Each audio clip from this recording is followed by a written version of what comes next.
Is Apple TV really the future of television? That's the subject of today's Idea of the Day.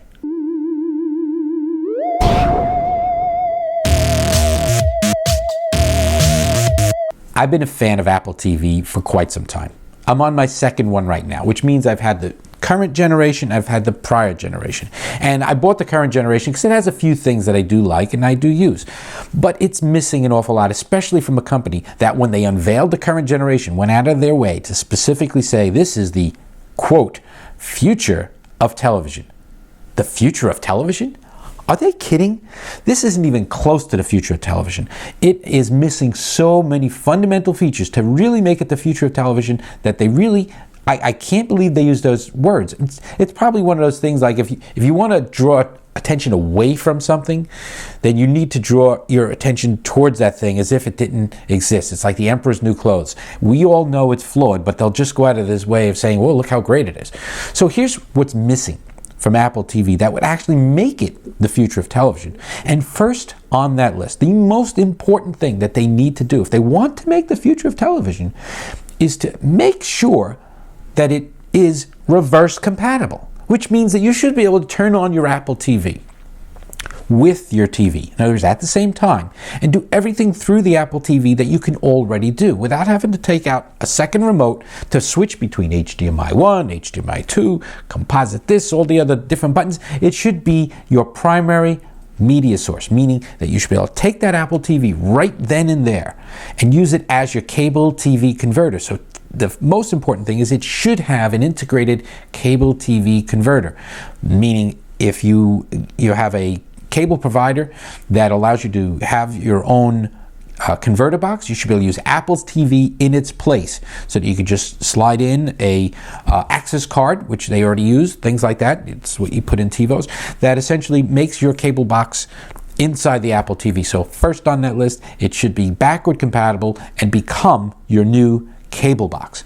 Second, and this is important, if you want your Apple TV to really control your TV, it should also control your HDMI experience, meaning you should have a unified remote, one remote, Apple's remote, to choose not only between those cable channels, as I mentioned in the first one, but choose between your other HDMI sources. So if you have a Blu-ray player, maybe Xbox, a PlayStation, a Nintendo, or whatever other gadget you may have that uses an HDMI port, you should be able to have multiple ports built into the Apple TV, or at least some fundamental way to control some other external device that does this.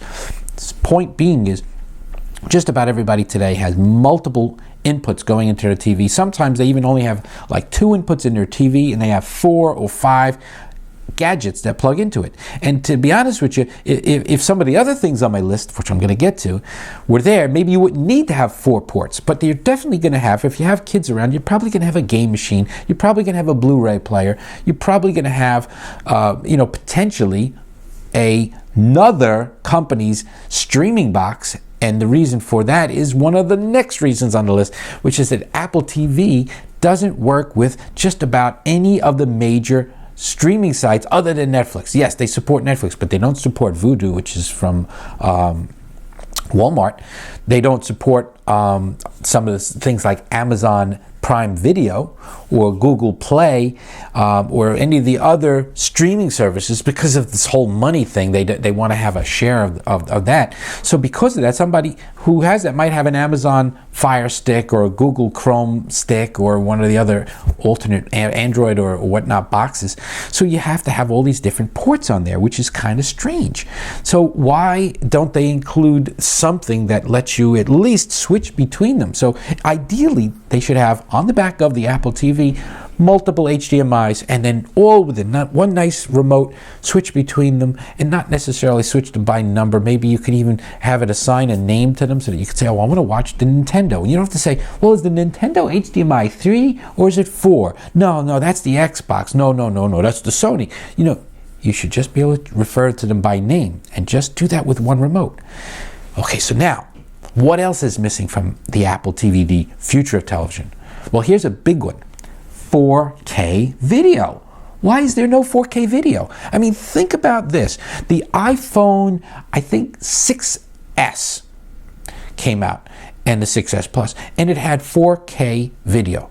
Big deal, really big deal. They went out of their way to say, look how cool this 4K video is. You could shoot 4K video on your iPhone. But hey, we have no way to play it. Now, last year, 2 years ago, whenever it might have been, 4K TVs were just starting to come out and they were 10,000 bucks. Today you could buy a 4K TV for like 300 bucks if it's about 40 inches, maybe 500 bucks or so for a decent, not great, a decent 50-inch or so TV. And the prices are just going to keep dropping and dropping till 4K is pretty much the new standard. But with 4K being the new standard, you should have some ability to play it back, especially if you got an iPhone and you're shooting in 4K. So one of the other missing features is 4K video. Now, rounding out the other part of the list is as I mentioned before, third-party apps. If they had third-party apps like Amazon, and of course, don't write me in the comments say they have third-party apps. Look, they don't have some of the good third-party apps. I'm talking about Amazon Prime. I'm talking about Vudu, as I mentioned. I'm talking about Google Play. I know it's two different worlds, but they really should be able to let you have access to that. But there should be more freedom in there, so they should have more third-party apps like Amazon Prime, etc., like that. And while they're at it, why not have, and this I don't fault Apple per se, but there should be a Facebook app. There should be email access, which I think is, why not? If you got your television and you want to read your email, why not do it? And while we're talking about apps, why not also have a messaging app? Because, they've kind of got everything else integrated, and the ability to, let's say, attach a camera and do FaceTime. I mean, that's something you used to see in science fiction movies back in the day.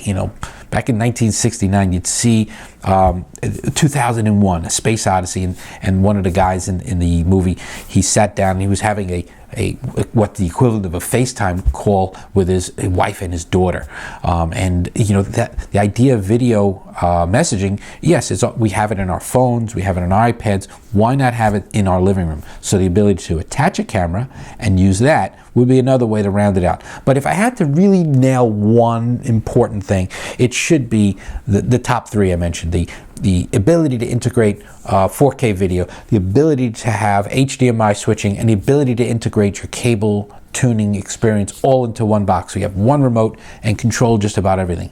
And that's today's idea of the day. All right, so that's today's idea of the day. I hope you liked it. If you visit ideaoftheday.com, you'll see a new one every day. Every day. Yeah, some of them don't suck. And don't forget to subscribe. And you can see them here every day. Brand new one. And some of my videos don't suck either.